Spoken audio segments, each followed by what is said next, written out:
Keeping your tooling up to date can be crucial for the health of your project because it helps you stay fast in iterating and releasing new features, but it also makes sure that you stay up to date with the latest security patches that your tooling might provide.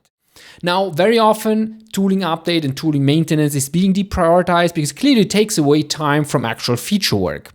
And in the Mon repo, you can see that even more because obviously it is more time intensive.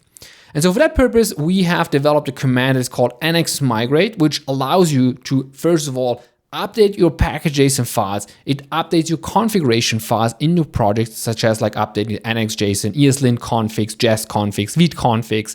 But it also allows you to even go and update your source code. So if you migrate from one version of a tool, like say Jest or Vite to the next one, it can actually look into your source code and make adjustments by leveraging ASD parsing methods. Now here I have a project set up with different types of projects. So I have a mix of React and Angular applications. Now by looking at the package.json here, we can see we have an older version of Angular.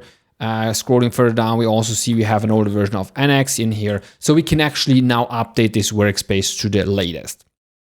Now there's a command for that. It's called nx migrate. And by default, you can go to latest, but there's a pro tip here. If you're upgrading across multiple breaking versions, let's say you're on version 17 of NX and you want to upgrade to version 19, it is suggested that you jump one step after the other, meaning that you upgrade first of all to version 18, and then you go ahead and upgrade to version 19. Now in this case here, I'm just going with latest. So that will now analyze my workspace. It will identify which NX plugins are installed because the main responsible actors here for providing migrations are NX plugins. They take care of one particular technology. Let's say there is the @nx/vite plugin, which takes care of Vite configuration, is therefore able to analyze those configs and understand whether the new package that we're going to install here has some migrations for us that fixes potential issues, potential breaking changes because Vite shipped new features, etc. And so once this process completes, you can see here that the migrate command suggests or produces two outputs basically. First of all, it updates your package.json, which is probably a more easier step here, because it simply goes and upgrades here the versions to the latest versions or the specific version that we are upgrading in this case. The second file that it produces is a migration.json file. Now the migrations.json file here is a series of scripts that are being executed when we run the actual upgrade here. So by having this step in between, it allows me to first of all go and verify these scripts. I could go and look them up in the actual source code of what happens, and even decide to take out some of them if I cannot apply them to my specific workspace. Now to actually run these migrations, we can just follow the next steps listed out here, which is to run nx migrate run migrations. This will also automatically run an npm install first, so that it installs the latest package.json versions that got updated, and then based on those performs the actual migration steps.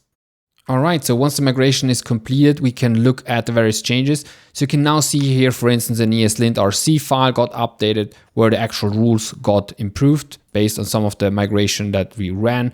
There is some extra git ignore files that we added because NX in this specific version is also writing to this workspace data, which shouldn't be committed to Git, so we updated automatically the git config.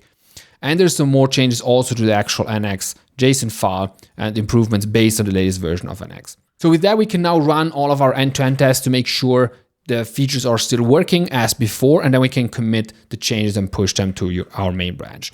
What happens with the migration JSON file? You can actually go ahead and either delete it or actually also keep it. Because if you are working with a larger team, you might have some PRs in progress that have not been updated yet to the latest version. By having this migration file in here, you can actually commit that in your PR, it will get merged into the main branch, and people having still outstanding PRs can actually rebase with the main branch and run the migrations themselves. There's also the possibility to have some more advanced scenarios where you need to opt out from some migrations now and then apply them at the later stage. For those, definitely go to our docs. We have some detailed instructions on how that works and how you can actually go ahead and run them individually.